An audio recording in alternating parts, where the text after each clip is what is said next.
Veredas religiosas, prezados irmãos e irmãs, em nosso Senhor Jesus Cristo, também aqueles que rezam conosco de suas casas. A primeira leitura da liturgia de hoje, a carta do apóstolo São Paulo aos Romanos. Inspirado pelo Espírito Santo, o apóstolo nos dá alguns conselhos tão importantes para o nosso convívio social, para nós darmos um grande testemunho, da nossa vida cristã pela prática do bem. Alguns pontos importantes, que nos diz o apóstolo São Paulo. Meus irmãos, não retribuais o mal com o mal, injúria com injúria, ofensa com ofensa, porque isso não agrada ao Senhor. Se nós estamos nesse mundo para nós servirmos a Deus, darmos glória a Deus e salvarmos a nossa alma, e edificarmos o nosso próximo com o nosso bom testemunho, com o nosso bom exemplo, o apóstolo nos convida a isso, a nós retribuirmos sempre com o bem. E algo que é tão importante, naquilo que depender de vós, buscai o bom entendimento com todos. Naquilo que depende da nossa parte. Muitas vezes não depende só de nós, depende da aceitação também do outro. Mas daquilo que depende de vós, buscai a boa convivência, o bem-estar com todos. Esperando do Senhor a recompensa. E a grande motivação para nós vivermos o bem, darmos esse testemunho do bem, custando para nós sempre o sacrifício, é esperando do Senhor a recompensa. Aquilo que a Escritura nos diz que até um copo d'água que nós demos ao nosso próximo por amor a Deus, não ficará sem a recompensa no céu. Então, o nosso compromisso com a prática do bem, nosso Senhor, que é esse grande dom que veio à humanidade, esse grande dom, esse grande presente que nós recebemos para a nossa salvação, para a nossa redenção, e entregou tudo, doou toda a sua vida por nós, para que nós possamos também imitar os seus exemplos, as suas atitudes, aquilo que Jesus pediu. Ele primeiro nos deu também o exemplo, ele primeiro fez para nos ensinar o caminho que nós precisamos trilhar.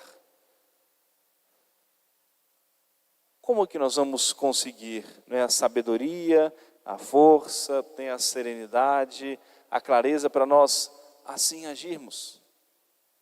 Porque a nossa tendência natural, como inclinação da nossa natureza, é tendo recebido muitas vezes o mal, uma ofensa, nós retribuímos no mesmo tom, às vezes num tom ainda maior, mais violento. Tendo recebido uma injúria, uma ofensa, um desprezo, a nossa tendência natural é respondermos da mesma maneira. Mas se isso não agrada ao Senhor, é preciso a graça de Deus e nós buscarmos a graça de Deus, essa clareza na nossa consciência, para nós podermos responder sempre com o bem. Por isso nós precisamos rezar. A oração nos aproxima de Deus. A oração nos faz ver com mais clareza o quanto nós precisamos nos emendar, corrigir os nossos defeitos.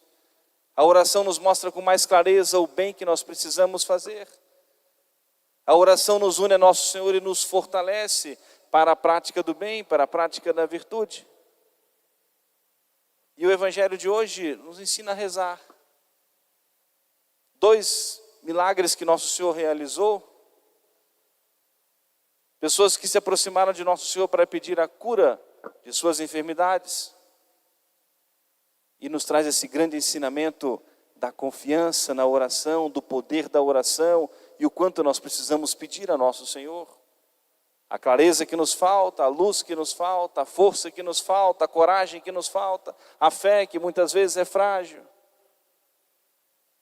Se aproximou de nosso Senhor um homem ferido pela lepra, e ele tocou no mais profundo do coração de Jesus. reconhecendo que Jesus podia curá-lo, tinha o poder para isso, e que bastava a sua vontade. Ele se aproximou de Nosso Senhor e disse: Senhor, se o Senhor quiser, o Senhor pode me curar. Poder, em outras palavras, né? Poder o Senhor tem. Se o Senhor quiser, o Senhor pode me curar. Pediu com tanta simplicidade, mas com tanta segurança, com tanta fé. E Nosso Senhor, com o coração bastante generoso naquele momento, respondeu prontamente: eu quero, fica limpo. E o homem imediatamente ficou curado da lepra. E Jesus mandou que ele fosse cumprir o que estava prescrito pela lei. Vai, mostra-te ao sacerdote e cumpre, oferece o sacrifício lá, como está prescrito pela lei, para ser reintegrado no convívio social, religioso, familiar. E essa indicação de Nosso Senhor para que ele fosse mostrar-se ao sacerdote como era prescrito pela lei, é figurativo também, simboliza para nós o sacramento da confissão que cura a nossa alma, que purifica a nossa alma do pecado. E devemos sempre nos aproximarmos da Sagrada Confissão com profundo respeito, com profunda reverência, com uma contrição verdadeira e sincera dos nossos pecados. Eu falava hoje na missa pela manhã, a nossa busca da confissão, não só para que eu possa imediatamente comungar logo depois da confissão, mas buscarmos a confissão como um caminho de conversão. Não só para eu poder comungar, mas para que eu possa realmente mudar de vida, mudar a minha rota, a minha direção. Curado dos meus pecados por Nosso Senhor, perdoados os meus pecados. E para que eu possa realmente tomar uma decisão nova, mudar as circunstâncias que muitas vezes fazem os pecados se repetirem em minha vida, melhorar a minha vida de oração, me aproximar mais de Deus, fugir das ocasiões de pecado, fugir muitas vezes de más companhias, de maus ambientes. Que seja sempre um momento de conversão, de mudança de vida a cada confissão, cada vez que nós recebemos o perdão dos nossos pecados. Hoje se comemora a conversão do apóstolo São Paulo. E a conversão do apóstolo São Paulo mostra essa grande mudança de rota, de direção da sua vida. Mudou até o seu nome, de Saulo para Paulo. Ele, um judeu muito convicto e com muita firmeza, combatia os cristãos, entendia que o cristianismo era contrário à lei de Deus. Assim ele foi educado no judaísmo. E quando ele estava a caminho da cidade de Damasco, como é conhecido esse fato, nos Atos dos Apóstolos, acompanhado de alguns colegas que estavam decididos a ir com autorização para prender os cristãos em Damasco, foram envolvidos numa luz misteriosa e que assustou, o cavalo se assustou e São Paulo cai no chão. E cai no chão, cego, ficou cego no meio daquela luz toda, e ouviu uma voz misteriosa que lhe chamava: Saulo, Saulo, por que me persegues? Mais ainda assustado com tudo o que estava acontecendo, é aquela voz misteriosa. E ele pergunta: Senhor, quem sois vós, a quem eu persigo? Ele pergunta, aquela voz ainda sem saber quem era: Senhor, quem sois vós, a quem eu persigo? E aquela voz misteriosa lhe responde: eu sou Jesus, a quem tu persegues. Quando persegues cada um dos cristãos, persegues a mim. Tem a ordem de prender os cristãos, prendes a mim. Eu sou Jesus a quem tu persegues. E tocado, assustado naquele momento, mas reconhecendo que ele julgava que agia retamente segundo a vontade de Deus, mas mostrado naquele momento, naquela circunstância, milagrosamente por Nosso Senhor. E o homem reto que era nos seus princípios, embora tenha sido mal educado no judaísmo nesse sentido, não havia ainda entendido o Messias como o Salvador, como o Redentor, como os judeus que esperam até hoje. a vinda do Messias. E aquele coração generoso diz prontamente para nosso Senhor: Senhor, que quereis que eu faça? Até então julgava que estava acertando, mas não estou, então, que quereis que eu faça? Mostra-me o caminho, mostra-me a luz, que quereis que eu faça? E é muito interessante, a Escritura é muito rica de detalhes. Jesus não vai dizer para ele claramente, mandou que ele buscasse a igreja. Levanta-te, entra na cidade de Damasco, e lá você vai se apresentar a você um homem que vai dizer a você aquilo que você tem a fazer. São Paulo se levanta, né, agora levado pelos outros, estava cego, e entra em Damasco. Jesus aparece a um homem chamado Ananias, que era lá da comunidade católica já de Damasco. Disse: Ananias, vai à rua direita e vai encontrar um homem lá de nome Saulo e batiza-o. Ananias tremeu na base, né? Conhecia já a fama de Saulo, né? E sabia que ele tinha autorização para prender os cristãos. Disse: Senhor, mas esse homem tem autorização para nos prender. E nosso Senhor disse: vai, porque eu fiz dele um vaso de predileção, um vaso de eleição, de escolha.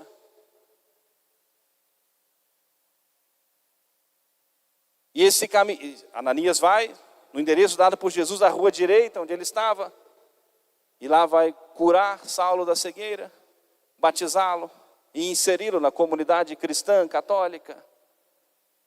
E aquele homem de perseguidor dos cristãos agora muda inteiramente a sua rota. E poucos dias depois ele já tem que sair de Damasco escondido, porque começa a ser perseguido. Mas a partir do encontro com nosso Senhor, a sua vida muda completamente. E é esse mesmo apóstolo convertido por nosso Senhor que depois mais à frente vai dizer: depois que eu conhecia nosso Senhor, tudo mais que eu considerava ganho, lucro para mim, agora eu considero como algo desprezível, esterco que tem que ser jogado fora. Eu sei em quem eu acreditei, eu sei em quem eu coloquei a minha confiança e não vou retroceder. Porque o nosso Senhor disse para ele, claramente, vai ser duro para você trilhar esse novo caminho. E vou mostrar o quanto terá que padecer por amor do meu nome. Tudo tão bonito, misterioso, milagrosa a conversão. Mas a dureza do combate cristão, do combate da fé, a ponto de depois morrer como mártir, ser decapitado, grande apóstolo São Paulo. O encontro com nosso Senhor, o perdão de nosso Senhor é para a nossa conversão, para a mudança em nossas vidas. Completando a nossa reflexão com o segundo milagre que Jesus fez, se aproximou dele um homem que era pagão, que era do chefe de soldados, um centurião, mas que ouvira falar já de Jesus, e já a fé, a graça já trabalhava um pouco no seu coração. Que ele se aproximou de nosso Senhor e disse: Senhor, tem um empregado meu, um servo meu da minha casa, está paralítico, gravemente enfermo. E nosso Senhor, como muitas vezes nos surpreende, surpreendeu aquele homem e disse: eu vou lá, eu irei e o curarei. E ali foi um encontro de surpresas, e ele também se surpreende com aquela prontidão de nosso Senhor. Disse: Senhor, o Senhor não precisa ir na minha casa. Eu sou chefe dos soldados, tenho soldados que eu dou ordens e eles me obedecem prontamente. Tem alguém, eu sou submisso a um superior, ele me dá ordem, eu tenho que obedecer prontamente. O Senhor pode fazer o mesmo.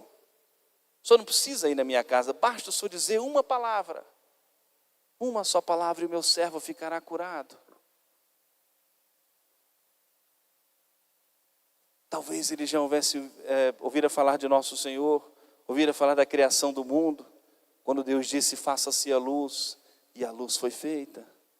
apareçam as estrelas no céu, as águas, os peixes no mar, e tudo assim foi feito. Talvez ouvir alguma coisa sobre o nosso Senhor, mas o fato é que fez um ato de fé, e nosso Senhor reconhece isso, e vai dizer que não encontrou alguém com uma fé tão grande em Israel. Em alguns momentos do Evangelho, nosso Senhor vai dizer essa palavra. E nosso Senhor, surpreendido também com a fé daquele homem, reconhecendo que nem precisava da presença física, mas simplesmente da sua palavra, e nos ensinando quanto nós precisamos crer na palavra do Senhor. A contemplação, a visão, a posse de Deus é na eternidade no céu. Por ora o caminho que nós vamos trilhar é um caminho de fé. Nós contemplamos e adoramos a hóstia consagrada sem ver propriamente Jesus, mas a nossa fé nos dá essa certeza confiante na palavra do Senhor. Isto é o meu corpo, este é o cálice do meu sangue. Confiante na palavra do Senhor que nos ensina por meio da Santa Igreja. Nós encontramos o tempo no nosso dia para a oração. Encontramos o momento para reunir a nossa família para rezar. Encontramos a disposição para fazermos algum sacrifício, para nós lutarmos contra as inclinações da nossa natureza. Tiramos um pouco do nosso tempo para a prática da caridade. Tiramos dos nossos bens materiais para praticar a caridade, as obras de misericórdia. Confiantes na palavra do Senhor que prometeu e nos dará a recompensa por cada bem, cada benefício que nós fizermos por seu amor.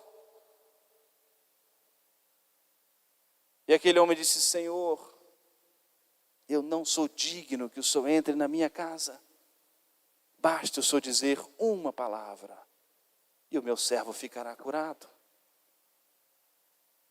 O quanto nós precisamos de um pouquinho mais de fé ao suplicarmos a nosso Senhor as graças, ao pedirmos a nosso Senhor. Façamos dessas orações do Evangelho de hoje a nossa oração.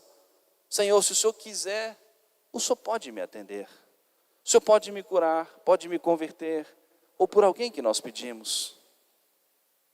E basta o Senhor querer, basta dizer uma palavra, basta um momento de graça, um instante de graça, para recebermos de nosso Senhor essa mesma resposta que Jesus deu àquele homem, que ainda não era nem dos discípulos de nosso Senhor, era um pagão, mas que estava num caminho inicial de conversão. E que o Evangelho depois vai dizer que ele vai acreditar, toda a sua família vai se converter a nosso Senhor, vai mudar também a sua rota, o seu caminho. E nosso Senhor disse a ele: vai, e seja feito como tu acreditaste. Se é essa a sua fé, que assim seja. E o servo ficou prontamente curado. Ele vai ter notícias depois, quando chegasse em casa e viu lá a hora que o seu servo ficou curado. O quanto é importante, vale a pena nós crermos cada vez mais em nosso Senhor. Dizemos para nosso Senhor muitas vezes: Senhor, eu creio em vós, mas aumentai a minha fé. Eu confio em vós, mas aumentai a minha confiança. Eu espero em vós, aumentai a minha esperança. Eu vos amo, aumentai o meu amor. Suplicarmos a nosso Senhor, porque Ele pode transformar o mais duro coração. Continuemos a Santa Missa, recorrendo à intercessão de Nossa Senhora, e hoje, de modo especial, do grande apóstolo São Paulo, que nós lembramos e celebramos a sua conversão, para que alcance do Senhor também para nós essa generosidade do nosso coração, e que nós muitas vezes apresentemos a nosso Senhor com muita verdade no coração, com muita sinceridade nas nossas palavras, essa pergunta para nosso Senhor: Senhor, que quereis que eu faça? E de bom coração, de boa vontade, esperemos a resposta do Senhor. Amém. Louvado seja nosso Senhor Jesus Cristo. Para sempre seja louvado.